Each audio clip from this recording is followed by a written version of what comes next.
ang paksa po natin ngayon, maganda to mga kapatid.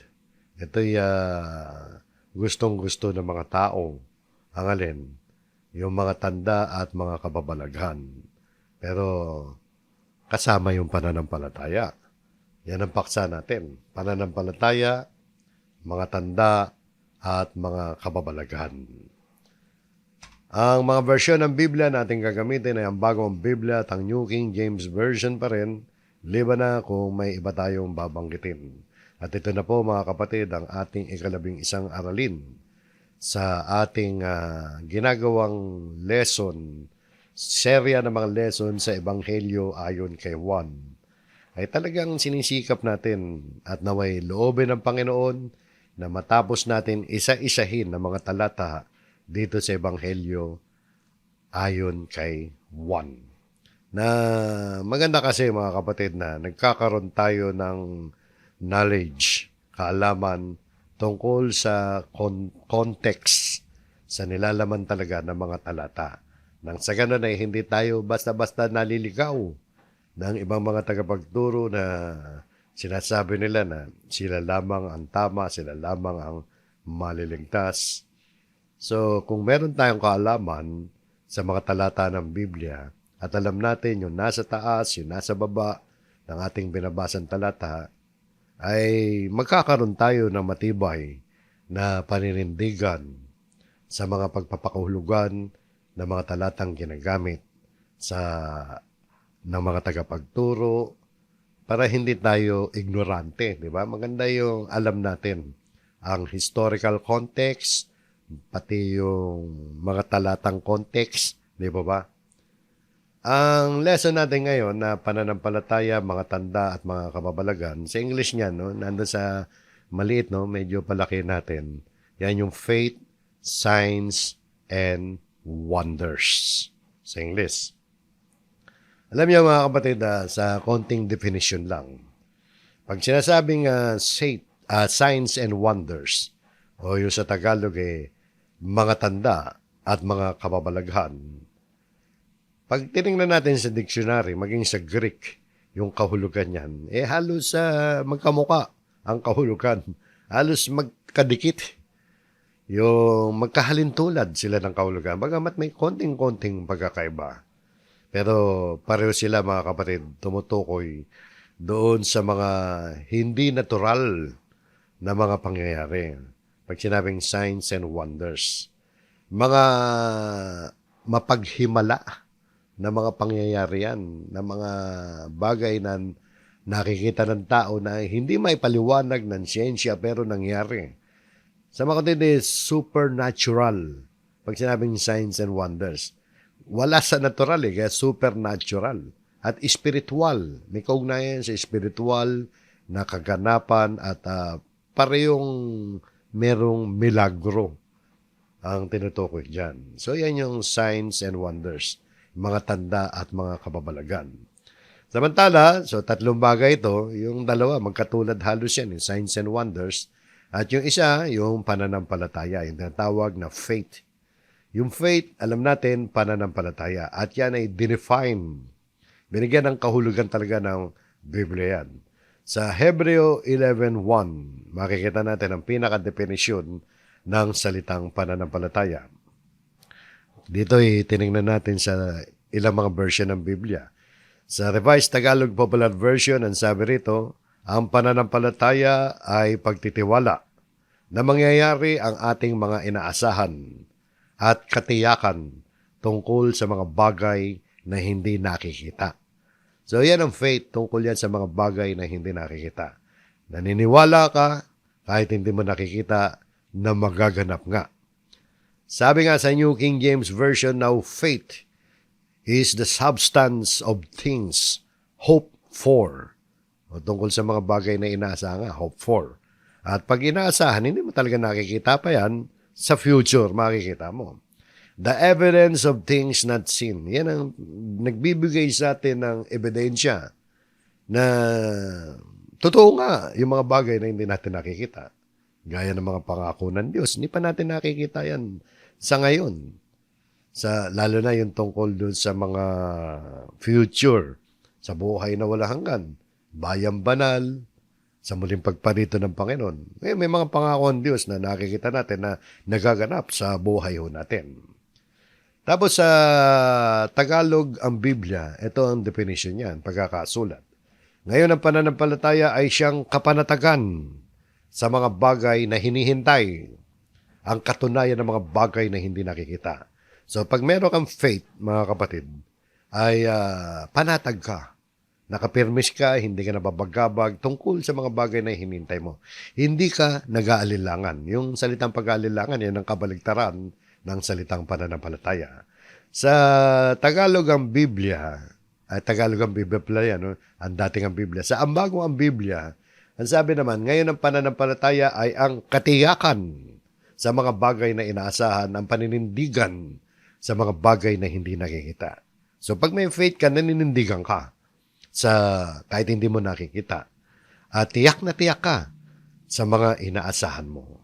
At yan ay dapat i-apply natin sa ating paniniwala sa Diyos. Ngayon, yung definition na yan sa 11.1, no, maging yung signs and wonders, mga kapatid. At dito sa kahulugan din ng pananampalataya, ay maaari ding ma-apply yan, ma-apply, no? Sa mga pananampalatayang hindi itinuturo ng Biblia. Pwede rin, di ba? Na mali ang pananampalataya mo pero pumapasok ka sa kahulugan na yan. Dahil naniniwala ka kahit hindi mo nakikita, ang problema, mali. Alam nyo kasi, merong dalawang pananampalataya sa Biblia. In general, yung tama at mali. Pero parehong pananampalataya. Parang pag-ibig rin, di ba? May maling pag-ibig, may tamang pag-ibig. At ang tamang pananampalataya, mga kapatid, ay yung siyempre, yung itinuturo ng Biblia. Kasi maaari kang magkaroon ng maling pananampalataya. Makikita nyo mamaya yan sa ibang mga talatang dadaanan natin. At maling milagro rin. Maling signs and wonders din. Maling himala. Na totoong nagaganap ang himala, pero hindi pala sa Diyos yun. At para makatiyak tayo, mga kapatid, na tama nga yung kinatatayuan ng ating pananampalataya, na tama nga yung kalagayan natin, ang sinasampalatayanan natin, ay ayon nga sa itinuturo ng banal na kasulatan, siyempre, dapat nakapundasyon yan sa mga talata ng Biblia, sa mga salita ng Diyos. Kasi yung pananampalatayang acceptable, yung tinatanggap ng Diyos, ay yung nanggagaling sa ating pakikinig ng salita ng Diyos. Palagi kong nababanggit to dito sa Roma 10:17. Na sabi rito, kaya ang pananampalataya ay nanggagaling sa pakikinig. At ang pakikinig ay sa pamamagitan ng salita ni Kristo. Yung salita ni Kristo, salita din ng Diyos yan. Kaya ang pagkaka-translate niya sa New King James Version, so then faith comes by hearing, and hearing by the Word of God. Para makatiyak tayo na ang pananampalataya natin ay yaong ang pananampalataya na ayon sa kalooban ng Diyos, sapagkat mayroong pananampalataya na hindi ayon sa kalooban ng Diyos. Kailangan ito ay nakabatay, nakasalig mula sa salita ni Kristo o sa salita ng Diyos. Bigla ko lang naalala, mga kapatid, yung nadinig ko. Hindi pa ako ata pinapanganak na, nadinig ko lang sa matandang ministro na namatay na nagkaroon daw ng pangyayari na merong isang kulto sa Pilipinas noon na gumagamit ng anting-anting na hindi daw sila tatabla ng bala. Isang grupo yun Nung makipagsagupaan sila sa mga otoridad ng gobyerno, akala nila hindi sila mamamatay kapag binaril sila. Talagang by faith ginawa nila yun. By faith ginawa na nakipagsabayan sa putukan ng baril laban sa otoridad. Nakalimutan ko yung pangalan ng group na yun. Ngayon ko lang kasi naalala bigla nangamatay yung mga yun. Maling pananampalataya yun. Akala nila hindi na sila mamamatay. Pero buong-buo ang kanilang kalooban. So may faith sila. Kaya lang maling faith. Sapagkat unang-una, hindi naman tinuturo ng Biblia yun. At maraming maling pananampalataya. Alam niyo, yung mga sumasamba sa mga rebulto ng mga Christians, hindi natin kinu-question ang kanilang sinseridad, ang kanilang katapatan sa kanilang pananampalataya. Ang isinishare natin sa kanila, mali yung kanilang sinasampalatayanan. Maging yung mga Hinduismo, mga Budismo, at kung ano-anong ismo no, sa buong daigdig. Marami silang sinasampalatayanan na labag sa banal na kasulatan. Hindi natin sinasabi na hindi sila sincere sa kanilang pananampalataya. Pero, mali yung kanilang sinasampalatayanan at hindi ayon sa kalooban ng Diyos sapagkat kumukontra sa salita ng Diyos. Kaya para makatiyak tayo mga kapatid ng ating pananampalataya ay tunay na pananampalataya na tinatanggap ng ating Panginoon Diyos ay yung pananampalatayang nakasalig sa salita ng Diyos. Kaya nga sa definition, yan ang ibig sabihin yan. Ang pananampalataya, yes, nanggagaling sa pakikinig. Pero nililinaw rito ni Apostol Pablo at ang pakikinig ay sa pamamagitan ng salita ni Kristo. Siguraduhin lang natin na yung pinakikinggan natin ay salita ni Kristo na siyang pinagbabatayan ng ating pananampalataya. So, yun po mga kapatid, ang definisyon ng ating pinag-aaralan o pag-aaralan ngayon. Faith, Signs, and Wonders. Kasi yan po mga kapatid ang ating makikita dito sa ating main verses, dito sa 4:43 hanggang 54. Ito yung kasunod mga kapatid nung lesson natin nung nakaraan. Yung lesson natin nung nakaraan 4:1 hanggang 42. So 43 tayo hanggang sa matapos na 54. So yung 54 mga kapatid, yan yung huling talata ng chapter 4 ng aklat ni Juan, no? At next session natin, chapter 5 na tayo. So mga huling talata to ng kapitulong to. Yung nakaraan, konting review mga kapatid, di ba nanggaling sila sa Samaria, ang ating Panginoon Kristo kasama yung mga apostol. At ang pangyayari doon sa Samaria ay doon ay talagang inihayag ni Kristo na siya ang Mesaya na kanilang hinihintay. At marami nga sa mga Samaritano ang sumampalataya kay Jesus. Na nung una ay yung babaeng Samaritana muna. Pero nagpatotoo yung babaeng Samaritana sa kanila at sila naman ay naniwala doon sa patotoo ng babaeng Samaritana at naniwala sila kay Kristo kahit hindi pa nila nakikita ang ating Panginoon Kristo noon. So nakiusap sila na sa loob ng kung baka po pwede na ang Panginoon Kristo ay manatili sa kanila ng 2 araw. At sa loob ng 2 araw na nangaral si Jesus doon, ay nadagdagan pa yung mga Samaritano na sumampalataya sa ating Panginoon Kristo. At sila'y nanampalataya sa ating Panginoon Kristo na siya ang tagapagligtas ng sanlibutan. So pagkatapos ng pangyayaring yan, papasok na tayo sa verse 43. Na ang sabi rito, pagkaraan ng 2 araw ay umalis siya roon at nagtungo sa Galilea. So dumiretso na ang Panginoong Jesus sa Galilea na nung una, kung matatandaan ninyo, ay mula sa wilderness ng Judea, di ba? Sa countryside ng Judea, ay sinabi na pupunta siya sa Galilea pero kinakailangan dumaan muna siya sa Samaria, kung matatandaan ninyo yan. At napag-alaman natin kaya pala na kinakailangan dumaan siya sa Samaria sapagkat doon sa Samaria ay kinakailangan ipangaral niya ang gospel. At ang naging resulta nga nun, yung kaligtasan ng mga nanampalataya kay Jesus na mga Samaritano. At dito sa Galilea, particular, ay nagtungo ang ating Panginoon Kristo sa Cana ng Galilea. So tingnan natin, mamaya makikita po natin. Sa verse 44, sapagkat si Jesus din ang nagpatotoo na ang isang propeta ay walang karangalan sa kanyang sariling lupain. So biglang pumasok yan, sinabi na si Jesus ay si Jesus ang nagsasabi pala na ang isang propeta ay walang karangalan sa kanyang sariling bayan.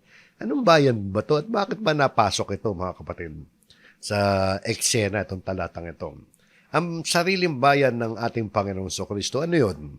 Yun po yung Nazareth ang tinutukoy dito na sinasabi ng Panginoong Kristo doon sa Nazareth na kanyang sariling lupain ay walang karangalan siyang natanggap doon. Hindi siya binigyan ng karangalan sa Nazareth dahil mas marami. Kung meron man nakatanggap sa kanya pero mas marami, higit na majority sa sarili niya mga kababayan ay hindi siya tinanggap. Ito kasi yan mga kapatid. Bakit ganyan ang pasok ng talata? Kasi sinasabi rito, parang sinasabi lang na hindi na siya nagdaanan ng Nazareth. Kasi kung tutuusin, pag titingnan natin ang mapa, mga kapatid, ito yung mapa, no? Alam kong maliit yan, pero kung malaki yung screen nyo, kitang-kita yan. Pero palalakihin din natin yan. No? Ito yung Samaria. Yan yung pinanggalingan. At dito ngayon, yung eksena sa Kana ng Galilea. Kung close up natin yan, mga kapatid, ito yung Samaria noon, di ba? Sa Sikhar. At mula dyan, dito na tayo sa verses natin, sa Kana, dyan sa area ng Kana yan. At kung mapapansin ninyo, nasan yung Nazareth? Yan yung Nazareth. Na kung tutuusin, galing sa Sikhar, Samaria, ay una niyang madadaanan ng Nazareth bago siya dumaan ng Kana. Kaya pinapaliwanag ni Apostol Juan dito na sapagkat si Jesus din ang nagpatotoo na ang isang propeta ay walang karangalan sa kanyang sariling lupain. Si Jesus din ang nagpapatunay na wala siyang karangalan dun sa kanyang sariling bayan sapagkat siya yung propetang tinutukoy nito. Alam niyo, sa Synoptic Gospel ay nakalahad ang isang pangyayari na kung saan ang ating Panginoong Jesucristo ay nangaral doon sa kanyang sariling bayan sa Nazareth. Kaya lang, hindi siya tinanggap. Kinatisuran pa siya. Tingnan niyo, no? Silipin natin para maging ganap ang ating historical background dyan.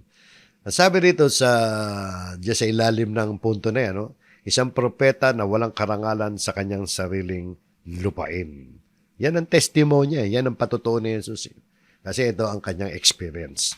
Sa Marcos pala, 6:1, ang sabi, umalis siya roon at pumunta sa kanyang sariling bayan na ang tinutukoy ay Nazareth at sumunod sa kanya ang kanyang mga alagad.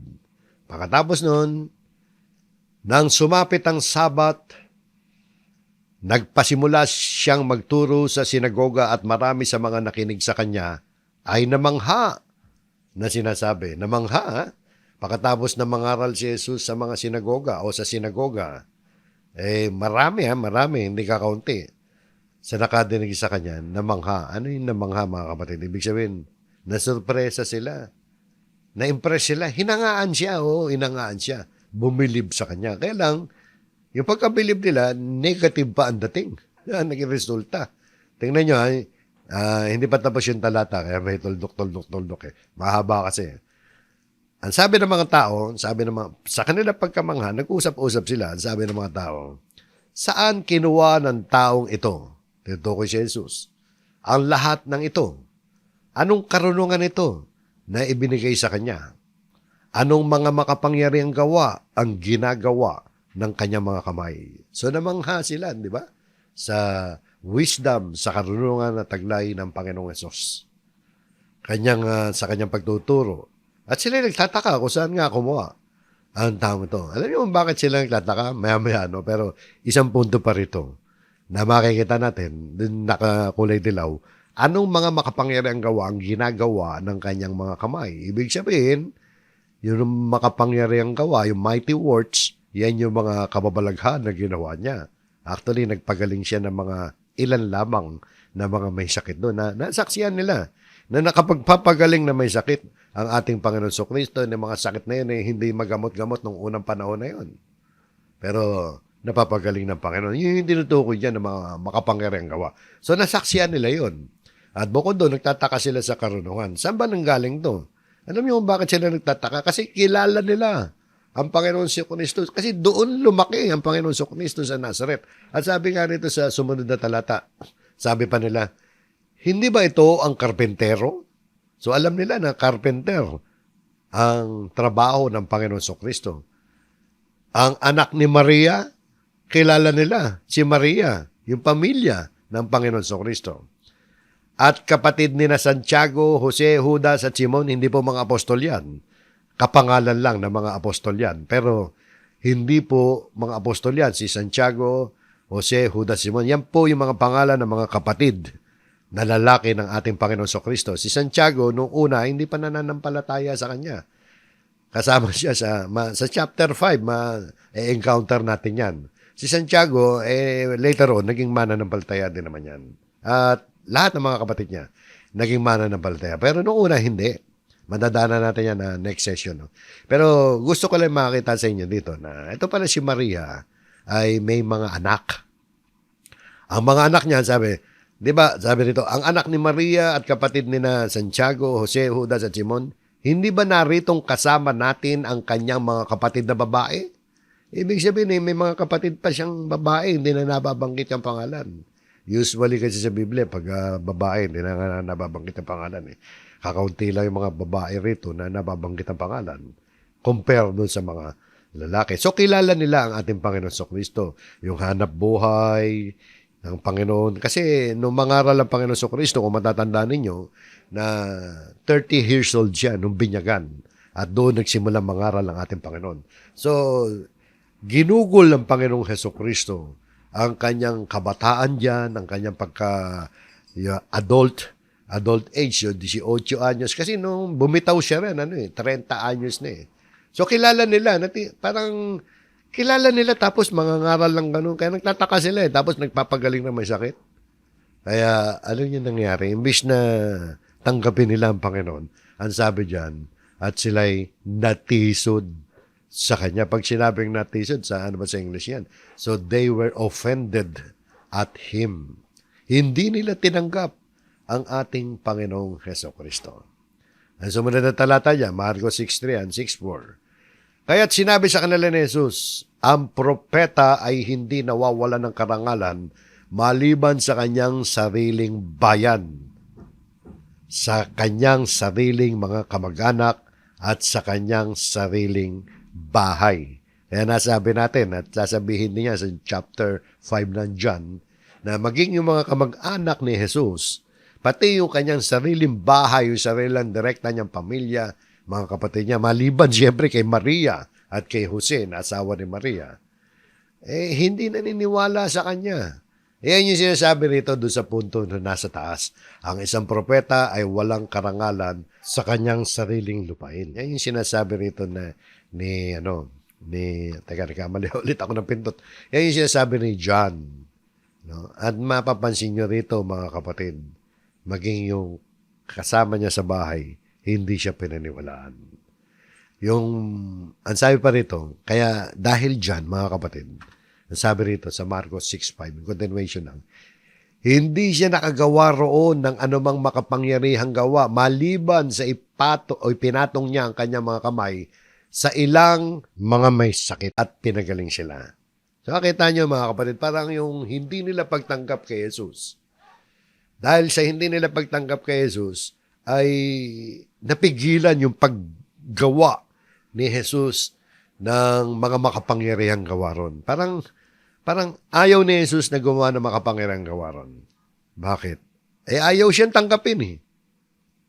Ang nangyari lang doon, ang sabi diyan, maliban doon sa ipinatong niya ang kanyang mga kamay, sa ilang may sakit at pinagaling sila. Yung ilan diyan, few. Sa English, konti. On a few. Sick people and healed them. Sa kaunti lang. Kasi napigilan siya doon eh. Parang, ayoko na. Total, ayaw niyo maniwala sa akin. Parang gano'n. Alam niyo, sumunod na talata dyan, talagang mamamangha kayo rito sa naging reaksyon ng Panginoon Kristo. Sabi rito, nang gilalas siya sa kanilang hindi pagsampalataya, siya'y lumibot na nagtuturo sa mga nayong nasa paligid. Nang gilalas, marveled. Na ibig sabihin ng marveled. Talagang nagtataka siyang lubha. Parang nagulat siya ang Panginoon Kristo na di niya sukat akalain na sa sarili niyang bayan at nakapagpagaling naman siya na may sakit doon. Kaya ayaw nila maniwala. Kahit ba kukunti yung napagaling. Ayaw nila maniwala. Pati yung sarili niyang pamilya. Maliban kay Maria. Ayaw maniwala sa kanya. So nakita niyo, no? Kaya ganun yung sinabi ng Panginoon. Wala kang karangalan sa kanyang sariling lupain. Ito pa yung version ni Mateo. Sabi sa Mateo 13:58. At hindi siya gumawa roon ng maraming gawang makapangyarihan dahil sa kawalan nila ng pananampalataya. So nakita niyo, no? Yung kapangyarihan ng Diyos ay lalong naihahayag kung tayo ay merong pananampalataya. So yan mga kapatid, yung pinagugutan ni Apostol Juan dito sa 4:44 na sabi, sapagkat si Jesus din ang nagpatotoo na ang isang propeta ay walang karangalan sa kanyang sariling bayan. Kaya ang nangyari, dumiretso na siya doon sa Galilea. Kaya nang siya'y dumating sa Galilea, ay tinanggap siya ng mga taga-Galilea. Nang kanilang makita ang lahat ng mga bagay na kanyang ginawa sa Jerusalem sa kapistahan, sapagkat sila ay pumunta rin sa kapistahan. So ito namang mga taga-Galilea, noon sa bandang Kana to mga kapatid.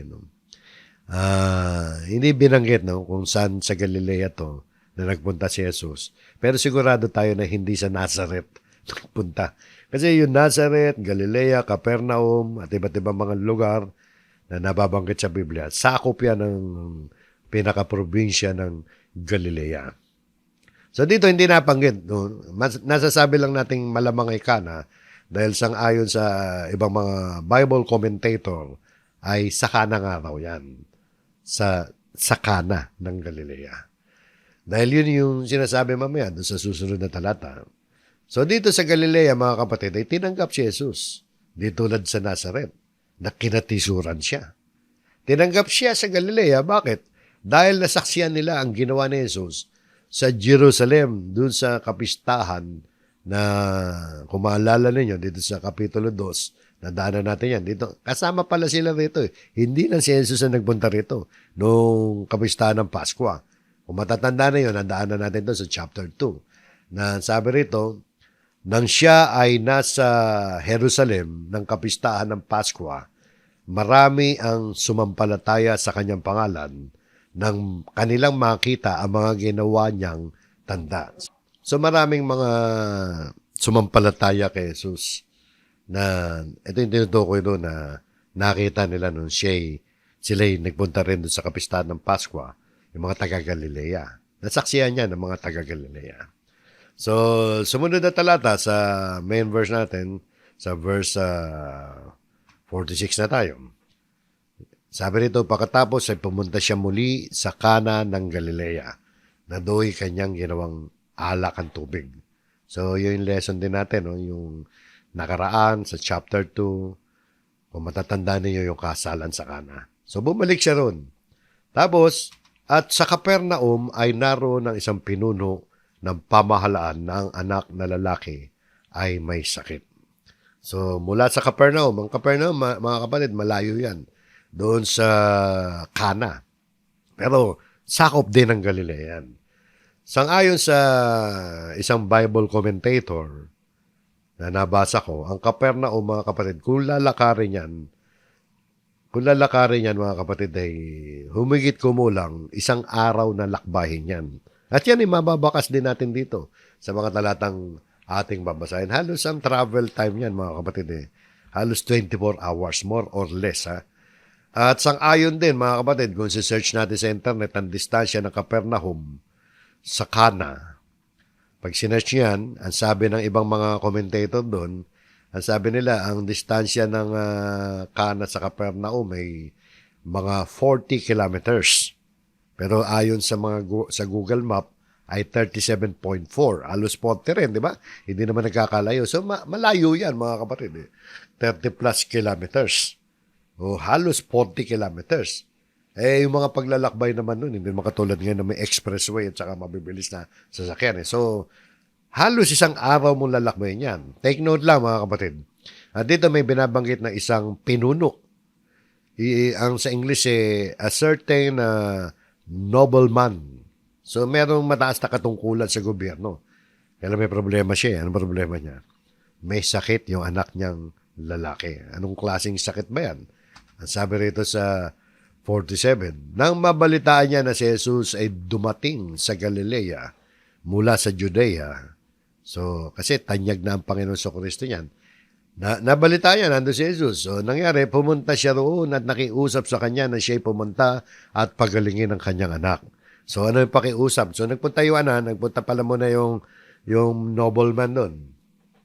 So, nakipag-usap siya sa Panginoon. Nakiusap siya na ang Panginoon Kristo ay magpunta sa Capernaum. Ibig sabihin, maglakbay, papuntang Capernaum. Bakit? Dahil nais siyang pagalingin ng kanyang anak. Gaano ba kagrabe yung sakit na to? Na yung kanyang anak na lalaki sapagkat siya'y malapit ng mamatay. Bagamat wala pang COVID-19 noon, mga kapatid. Pero malubha na yung kalagayan ng kanyang anak. Malapit ng mamatay. Mabigat yan, mga kapatid. Yan ay nagpapakita na talaga malubha na ang kalagayan ng kanyang anak. Malamang, kaysa sa hindi, no? Nasubukan na ng pinuno ang lahat ng available na paraan para mapagaling ang kanyang anak. Ganun naman palagi, di ba? Pag may sakit sa atin, karaniwan na yan, susubukan mo muna lahat. Pag talagang, lalo na pag lumalala. Isipin na lang natin, mga kapatid, na itong pinunong ito, iniwan niya yung Capernaum na nandun ang kanyang desperadong pamilya. Bakit desperado? Merong malapit ng mamatay ron Dahil sa sakit, bata pa. Trahedya yun, mga kapatid, kapag yung anak mo yung nauna pa sa'yo. Di ba? Mas mabigat yun. Kaya palagi natin sinasabi sa mga kabataan mga kabataan, baka mo pwedeng mauna kaming mamatay. Mahirap, parang masakit tanggapin na tayo pa ang maglilibing sa ating mga anak. Okay lang yung mga magulang natin na ilibing natin. And yung natural, mas matanda sila sa atin. Pero grabe, di ba? Desperado yung pamilya nito. Pero iniwan niya, naglakbay sila. Naglakbay siya, no? Siyempre, may mga kasama siya. Naglakbay siya, Capernaum to Cana. At makikita natin dito, mga kapatid, na parang kapit sa patalim na to. Desperate move na yan. Para iwanan mo ang desperado mong pamilya, maglalakbay ka ng mahabang oras, halos 24 oras na paglalakbay. Ano naging tugon ng Panginoon Kristo diyan sa request nitong pinuno na siya'y pumunta sa Capernaum para pagalingin ang kanyang anak? Ang sagot ng Panginoon, kaya't sinabi sa kanya ni Jesus, malibang makakita kayo ng mga tanda at mga kababalaghan, ay hindi kayo mananampalataya. Pangkaraniwan na yan, mga kapatid, sa mga tao, maging hanggang sa panahon natin ngayon, maging noon pa hanggang ngayon, na yung kasabihan na to see is to believe. Nais ng mga tao na makakita ng mga tanda at kababalagan muna, ng mga signs and wonders muna, bago sila maniwala. At kung minsan nga, nakakita na nga ng mga kababalagan at mga tanda, ayaw pa rin maniwala. Gaya nung nakita natin kanina, nung dinaanan natin na si Jesus ay hindi tinanggap doon sa kanyang sariling bayan. Alam niyo, ito yung pagkakaiba Nung lesson natin ngayon, doon sa lesson natin nung nakaraan. Nung nakaraan ay pinag-aralan natin yung tungkol sa pangangaral ni Jesus sa mga taga-Samaria. Na yung mga taga-Samaria ay tinanggap si Jesus kahit hindi sila nakakita ng kababalaghan at mga tanda sapagkat sila'y bumatay sa salita ng Diyos. At itong mga Hudyo naman, mga kapatid, ay pareho lang naman ang pinagbabatayan nila na salita ng Diyos, yung banal na kasulatan, yung mga propesiya tungkol sa pagdating ng Mesayas sa Old Testament.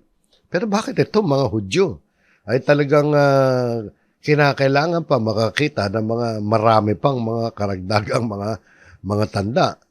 Ganun ang nakikita po natin dyan, mga kapatid, na marami nang ang ginawa ang ating Panginoon Kristo doon sa Jerusalem pa lang, na nasaksihan din ng mga taga-Galilea. At yung mga nakasaksi doon kasama rito sa sinasabihan ng Panginoon Kristo na galing din sila sa Jerusalem na nakita nila yung mga tanda na ginawa ng Panginoon. Parang lumalabas dito parang nagdidemand pa more tanda, more signs and wonders. Kaya siguro nasabi ng Panginoon Kristo yan maliban makakita kayo ng mga signs and wonders, ay hindi kayo mananampalataya. So dito, mga kapatid, ay nakita natin, hindi lang yung nobleman, hindi lang yung pinuno ang sinasabihan ng Panginoon Kristo, bagamat sa kanya in-address yun. Kaya't sinabi sa kanya ni Jesus. Pero pagdating doon sa sinasabi, malibang kayo, naging plural, kasama yung mga nakapalibot doon na mga Hudyo na taga Galilea. At ang isa pang masasabi natin dito, mga kapatid, dahil sa mga salitang yan ng ating Panginoon Kristo, ay hindi pagganap ang pananampalataya ng pinunong ito sa ating Panginoong Hesukristo. Pero marahil ay hindi naman siguro na totally 100% na wala siyang pananampalataya kay Kristo. Sapagkat kung hindi kasi, hindi siya maglalakbay ng ganon. Hindi siya magpapagod ng ganon. Ganong kalayong paglalakbay. Pero masasabi natin siguro ay medyo hindi pa ganap. Hindi pa 100% dahil mamaya makikita po kasi natin dito na magiging ganap ang kanyang pananampalataya na talagang babanggitin ng Biblia na siya'y nanampalataya. Pero dito pa lang sa tagpong ito na alam naman ng Panginoong Hesukristo ang nilalaman ng puso ng bawat tao. Alam po natin yan. Alam niya ang mga iniisip ng mga tao. Alam niya kung sino may pananampalataya at kung sino ang hindi nananampalataya sa Kanya. So, dito naka-address sa Kanya yan. Pero alam ng Panginoon Hesukristo yung talagang pinakakaibuturan ng puso nung kausap niya. So, pagkatapos ng talatang yan, pagkatapos masabi ng Panginoon Hesukristo yan, hindi pa rin tumigil itong pinuno. Hindi siya na-offend. Nangangailangan siya, hindi siya na-offend. Ang sabi sa sumunod na talata, sinabi ng pinuno sa kanya, Ginoong, pumunta ka na bago mamatay ang aking anak. So muli siya nakiusap. Pagkatapos siya masermonan ng Panginoon, nakiusap pa siya na magpunta si Jesus sa Capernaum dahil critical na nga yung kanyang anak. Sabi niya, bago mamatay ang kanyang anak. So anong sagot ng Panginoon Hesukristo? Ang Panginoon Hesukristo, alam niya na kaya nasasabi natin, may pananampalataya rin to. Dahil sabi ng Panginoon, sinabi sa kanya ni Jesus, humayo ka na. Ang anak mo ay mabubuhay. Nakita niyo, pinagbigyan ng Panginoon Hesukristo yung pinuno. Bakit? Meron siyang natatanaw parang pananampalataya. May natatanaw siyang pananampalataya doon sa pinuno. Ang katunayan, ang ginawa ng pinuno, pinaniwalaan ng lalaki ang salitang sinabi sa kanya ni Jesus at siya'y humayo sa kanyang lakad. So, hindi na pupunta ang Panginoon Hesukristo sa Capernaum. Pinaniwalaan yun nung lalaki na kahit hindi magpunta ang Panginoon Hesukristo doon sa Capernaum, mangyayari nga itong sinabi ng Panginoon Hesukristo na ang anak mo ay mabubuhay. So sa puntong ito mga kapatid ay masasabi natin na nadadagdagan ang kanyang pananampalataya nung makausap niya, nung madinig niya ang salita mismo ng Panginoon Hesukristo. Dahil sabi diyan pinaniwalaan ng lalaki. Ngayon sa verse 51, yung sumunod na talata, makikita natin, ano ba ang mga sumunod na pangyayari diyan? Umuwi na yung pinuno. At sa kanyang paglalakbay, sabi rito, habang siya'y papunta, sinalubong siya ng kanyang mga alipin na nagsasabing ang kanyang anak ay ligtas na. Ay, di ba napakagandang balita yan? Habang siya'y papauwi na, nasa lubong niya yung alipin niya. Magaling na raw, ligtas na ang kanyang anak. Anong sumunod? Kaya't itinanong niya sa kanila ang oras ng siya'y nagsimulang gumaling. At sinabi nila sa kanya, kahapon ng ika-1 ng hapon, nawalan siya ng lagnat. Mapapansin niyo dito mga kapatid, no? Ang isang punto na mapapansin niyo rito, isingit ko lang yung sinabi doon sa huling parirala, na sabi, kahapon ng ika-1 ng hapon. Ibig sabihin, talagang malayo yung Capernaum. Kahapon pa pala gumaling. No? At dito nag-uusisa yung pinuno. Para bagang gusto niyang malaman paano ba gumaling, kailan ba gumaling. At parang gusto niya matiyak si Hesukristo nga ba talaga ang nagpagaling sa kanya. O, dahil sa sagot na yan ng kanyang alipin, ang sabi rito sumunod na talata, kaya't nalaman ng ama na sa oras na yun ay sinabi sa kanya ni Jesus, ang anak mo ay mabubuhay. Nakita nyo, doon na siguro nung tatay, nung ama, na Yung oras na sinabi ng Panginoon Kristo, ang anak mo'y mabubuhay, instantly, nagsimulang gumaling yung kanyang anak. Kahapon pa yun, mga kapatid. Eksaktong oras ang napatunayan yan. Dahil napatunayan niya yan, ito sinasabi ko, naging ganap ang kanyang pananampalataya. At hindi lamang siya. Ang sabi, kaya't, kaya may konklusyon na ganyan kaya't, siya'y sumampalataya at ang kanyang buong sambahayan. Kaya nasabi natin na hindi pa ganap nun Pero dito, tinukoy na, siniguro na ni Apostol Juan, kaya't siya'y sumampalataya. At hindi lamang siya, kundi ang kanyang buong pamilya. Dito ay masasabi natin na maliwanag na nagkaroon ng ganap na pananampalataya kay Kristo ang pinuno pati ang kanyang pamilya. At nakita rin naman natin mga kapatid na kung paano ginagamit ng Diyos ang mga tanda upang ang tao ay magkaroon ng ganap na pananampalataya. Pero huwag tayo maghintay ng tanda sa panahon natin ngayon. Baka mamaya hintay ng tanda, walang dumating na tanda. Pero merong tanda na ibinigay na sa atin ng Panginoon. Mamaya, bago tayo matapos, makikita po natin yan. Sa sumunod na talata, sabi nito, ito ang ikalawang tanda na ginawa ni Jesus pagkatapos na siya pumunta sa Galilea mula sa Judea. So yan ang second miracle ng ating Panginoon Kristo. Kung ang pag-uusapan lang doon sa Kana, hindi yan yung second miracle niya na overall. Kasi sa Jerusalem, nakita naman natin na gumawa rin ng tanda ang Panginoon Kristo doon sa Jerusalem. Nasaksihan pa nga yan ng mga taga-Galilea. So, yung ikalawang tanda na sinasabi rito, doon sa partikular na lugar, sa Kana. O ngayon, tapos na. 54. Yan ang nakita nyo, main verses natin, 43 to 54. Pero hindi pa tapos ang ating lesson. Dapat meron tayong iba pang aral na makuha rito sa ating pinag-usapan dito sa John 43 and 54. Para sa ating aral o mensahe mga kapatid, ito ang nais kong iwan sa inyo, kaugnay ng ating pinag-aralan. Kailangan maging malawak ang ating pangunawa rito sa banal na kasulatan. Totoo naman na ang banal na kasulatan, Old Testament particular, ay nagbigay ng mga palatandaan para makilala ng mga nagbabasa ng Old Testament kung nandyan na nga ba o wala pa, dumating na ba ang Mesias na kanilang hinintay. May mga palatandaan, gaya ng sinasabi rito sa Isaias, sa Old Testament. Ito isang propesya sa Old Testament na nagbibigay ng palatandaan para makilala ng mga Israelita ang Mesias na darating.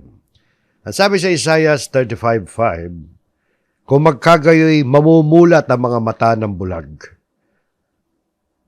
at ang mga tainga ng bingi ay mabubuksan. Nangyari yan sa ating Panginoon Kristo. Nasaksiyan nila yan. Na ang Panginoon Kristo ay nagpadilat ng mga mata ng mga bulag at yung mga bingi ay nabuksan yung kanilang mga pandinig. Ano ba sabi? Kung magkagay lulukso ang pilay na parang usa at ang dila ng pipi ay aawit sa kagalakan sapagkat sa ilang ay bubukal ang tubig at batis sa disyerto. So, makita nyo, no? Nangyari yan, mga kapatid. Sa pangangaral ng Panginoon Kristo, nagawa niya yan. So, may signs talaga. May mga tanda na sinabi sa Old Testament na palatandaan na siya na nga ang Mesias. So, balit, mga kapatid, yan ay natala na sa Biblia. Yung ginawa ng Panginoon Kristo, nabasa na natin, hindi naman maaari, mga kapatid. O, wag nawang mangyari na palagi na lang tayo maghihintay ng mga tanda. Kita nyo nga yung mga taga-Samaria, kaya mas natuwa sa kanila ang Panginoon. Yung mga taga-Samaria na mga hinahamak-hamak na mga Hudyo, na hindi na naghanap ng tanda, bumatay lang sa salita ng Diyos. Bumatay lang sila doon sa ang kanilang guide, yung banal na kasulatan. At sa panahon natin ngayon, mga kapatid, kaya nga sinabi natin kanina, yung Roma 10:17, na dapat yung mga tanda, yung mga signs na pinagbabatayan ng ating pananampalataya, dapat nakasulat sa banal na kasulatan. Huwag tayong magiging particular lang na para bagang atat na atat tayo sa mga signs and wonders. Nakita niyo naman ng signs and wonders, pasimulang introduction lang ng Diyos yan para ang tao maniwala sa Kanya. Pero hindi yan magiging ganap, mga kapatid. Kung diyan lang tayo aasa sa mga milagro, sa mga signs and wonders, hindi ho po pwedeng diyan lang nahiwalay sa salita ng Diyos. Sapagkat alalahanin natin, mga kapatid, yung palagi nating pinapaalala, kaya pinag-aralan natin yung Revelation. Nakita natin na dapat natin bigyan ng konsiderasyon din naman na itong si Satanas ay gagamit din. At gumagamit na nung unang panahon pa, hanggang ngayon gumagamit na at lalong iigting ang kanyang paggamit ng mga signs and wonders upang ipandaya sa mga tao upang sila ay mailayo sa Diyos. Tingnan nyo, no? Papaalala ko lang para sa mga hindi naman nakasaksi noong pag-aaral natin noon. Ang sabi nito sa 2 Thessalonica tungkol sa Antichrist. Siguro, din sa pag-aaral natin kay John, nabasa ko na rin to. Pero ipaintulot ninyo alang-alang sa pagpapaalala sa inyo at sa iba natin mga kapatid na hindi natin alam, mga tagapakinig natin, hindi naman na-encounter yan talatang yan. Ang sabi sa 2 Thessalonica 2:9, ang pagdating ng taong makasalanan ay ayon sa paggawa ni Satanas. Yung taong makasalanan, alam natin yan yung Antichrist. Pag binasa niyo yung konteksto ng 2 Thessalonica Kapitulo 2.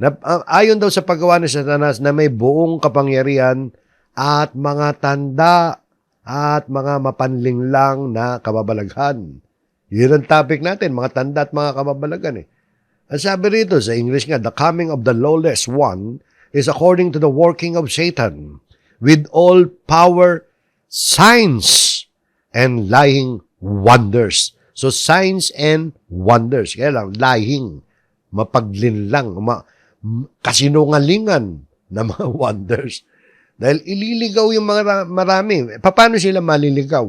Pag dumating yan, mga kapatid, yan sa climax ng Antichrist yan. Pag dumating yan, maraming tao maliligaw. Yung sumunod na talata dyan, ang sabi, at may lahat na mapandayang kasamaan para sa mga napapahamak. Bakit ba sila mapapahamak? Sapagkat tumanggi silang ibigin ng katotohanan upang sila'y maligtas. Tumanggi silang ibigin ng katotohanan. Ano ba yung katotohanan? Paulit-ulit na lang nating pinapaalala yan. Ang katotohanan ay tinuturo ng Biblia ay si Kristo at ang katotohanan ay salita ng Diyos. Hindi naman po pwedeng kilalanin mo si Kristo nang hiwalay sa salita ng Diyos. Sapagkat ang salita ng Diyos ang katotohanan. At tinuro pa ng Panginoon sa Kristo, mga kapatid, na tayo ay huwag masyadong umasa sa mga makapangyarihang gawa, sa mga powers, na mga supernatural powers. Huwag tayo masyadong umasa dyan. Bagamat sa atin, sa buhay po natin, pag nagkakaroon tayo ng mabibigat na problema, halimbawa pagkakasakit, humihiling tayo sa Diyos na milagro. Sa akin lang na naranasan ko yan, kung nasubaybayan nyo, yung takbo ng buhay ko dito sa broadcast, nung mga COVID-19 ng misis ko, nakamuntik ng mamatay talaga, critical pneumonia. Talagang umasa na lang ako sa kapangyarihan ng Diyos na mapagaling siya. Sapagkat kasagsagan ng ng COVID-19 Na hospital, di ba, yung misis ko? Pero ako naniniwala na isang himala yun. Meron pa ring himala, mga kapatid. At hindi lang ako nakaranas yan. Marami sa atin, mga kapatid. Sa buhay natin, hindi lang sa pagkakasakit, sa paglutas ng mga suliranin, umaasa rin tayo sa tulong ng Diyos. Umaasa rin tayo sa tulong ng Diyos na tulungan tayo sa mga pagkakataon na wala na magawa ang tao. Pero umaasa tayo sa tulong ng Diyos, hindi para itaya yung ating pananampalataya. Maniniwala ba ako rito o hindi? Paano pag hindi mangyari yung hinihiling natin? Nakita niyo, mga kapatid, manatili tayo sa pananampalataya. Ano man ang dumating sa buhay natin. Ang pinupoint ng lesson na to, mga kapatid, na nais kong makita nyo, na yung pananampalataya natin, huwag nating ibatay doon sa mga signs and wonders. Tingnan nyo, sabi nga rito, sa mga makapangyarihang gawa to, ito supernatural din to, no? Ang sabi ng Panginoong Hesukristo rito sa Lucas 10:19, kausap niya yung mga apostol. Ang sabi, tingnan ninyo, binigyan ko kayo ng autoridad na tapakan ng mga ahas at mga alakdan at sa ibabaw ng lahat ng kapangyarihan ng kaaway at walang makakapanakit sa inyo. So merong authority, may power. Itong mga apostol binigyan ng Panginoon Kristo. Mga supernatural powers yan, mga kapatid. Pero anong tagubilin niya? Yung sumunod na talata. Gayon man, huwag ninyong ikagalak ito na ang mga espiritu ay nagpapasakop sa inyo. Nakapagpapalaya sila ng mga demonyo, mga supernatural power yan eh. Sabi ng Panginoon, huwag niyong ikagalak yan. Anong dapat natin ikagalak? Kundi inyong ikagalak na ang inyong pangalan ay nakasulat sa langit. Ay, yun ang mas mahalaga. Mas mahalaga yan kaysa magkaroon tayo ng mga supernatural power o kahit makakita tayo ng mga signs and wonders. Sapagkat hindi yan ang batayan ng ating kaligtasan. Ang batayan ng kaligtasan natin ay yung mga pangalan natin ay nakasulat sa langit. Yan ang dapat nating ikagalak. Ang nakasulat ng ating pangalan sa langit ay katumbas yan ng salvation natin. Katumbas yan ng pangalan natin ay nakasulat sa aklat ng buhay.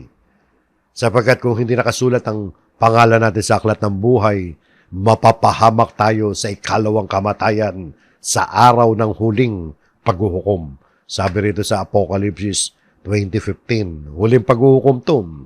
At ang sino mang hindi natagpo ang nakasulat sa aklat ng buhay ay itinapon sa lawa ng apoy. Dagat-dagat ang apoy yan. Lawa ng apoy. Lake of fire. Ang mahalaga ay nakasulat ang ating pangalan sa aklat ng buhay. Kailangan manatili ang ating pangalan sa aklat ng buhay. May himala man o wala.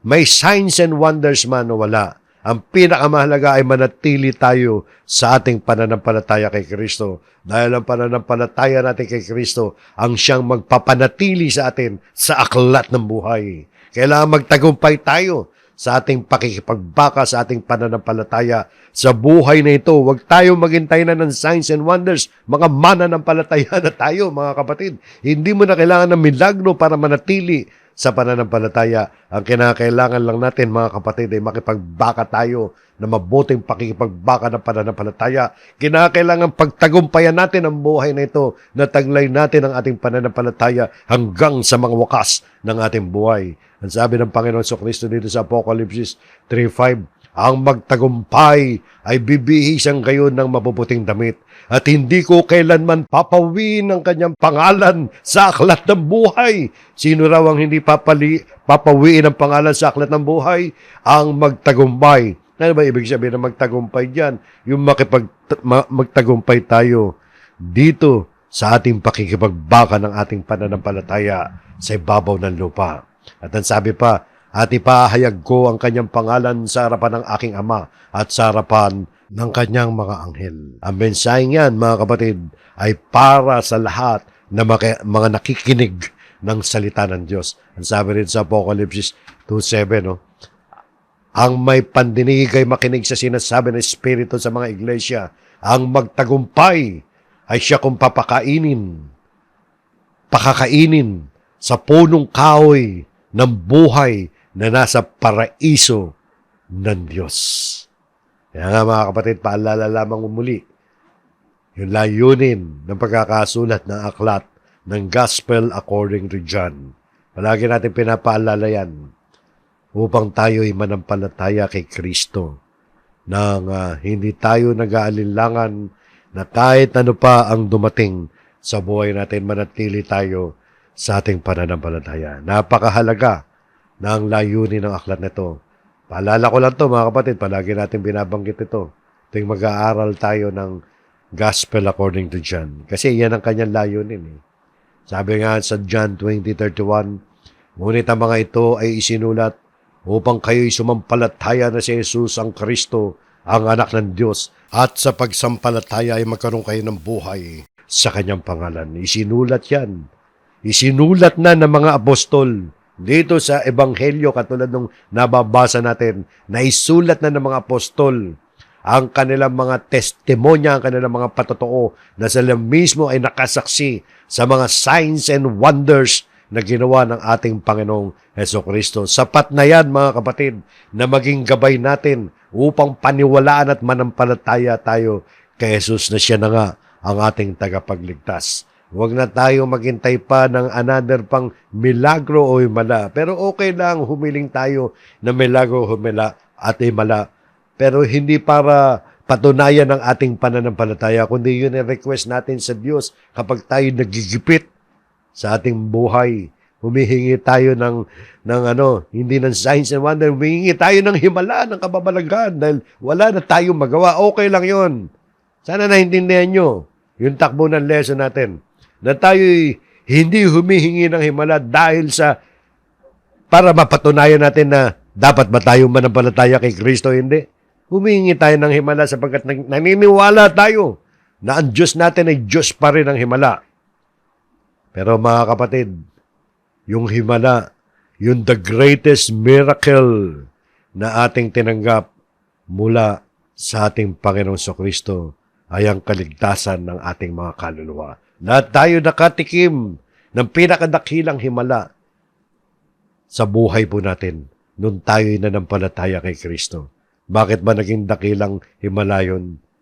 Di ba? Dahil sa ating mga kasalanan ay napahiwalay tayo sa Diyos at nawala na tayo ng pag-asa sa buhay na walang hanggan at tayo nakadestino na sa walang hanggang kaparusahan. Ngunit dahil sa kamatayan ni Kristo sa krus at sa kanyang pagkabuhay na maguli ay ating tinanggap ang katubusan ng ating mga kaluluwa mula sa napipintong tiyak na kapahamakan sa ikalawang kamatayan. Pero dahil sa habag ng Diyos, dahil sa awa ng Diyos, dahil sa kanyang dakilang pag-ibig sa atin, ipinagkaloob sa atin ang dakilang himala na nagbigay sa atin ng walang hanggang pag-asa sa buhay na walang hanggan. At ang dakilang himalang yan, ang bawat isa sa atin na sumasampalataya kay Kristo ay siguradong ng makararating sa buhay na walang hanggan.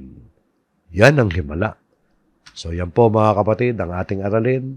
Naway nakatulong ito sa atin upang lalo tayong tumibay sa ating pananampalataya kay Kristo.